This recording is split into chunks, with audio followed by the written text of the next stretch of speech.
পাচ্ছ ট্রান্সপারেন্ট হয়ে গেছে। এবার এর মধ্যে আমি অ্যাড করে দেবো কিছুটা কপার সালফেট সলিউশন।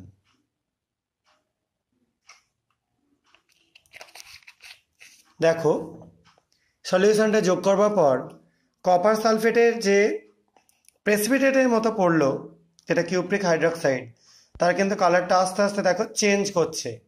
সবাই নিশ্চয়ই ভালো করেই বুঝতে পারছো কালারটা কিন্তু আগের যে ফর্মে ছিল সেই ফর্মে নেই, আস্তে আস্তে চেঞ্জ করছে। এবার আমরা একটু হিট করে নেব।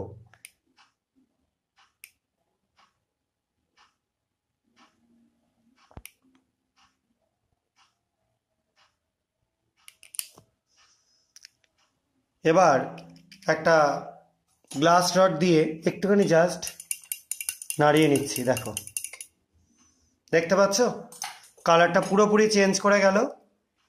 এবং যেটা তৈরি হলো সেটাকে বলা হয় থাকে বাই ইউরেট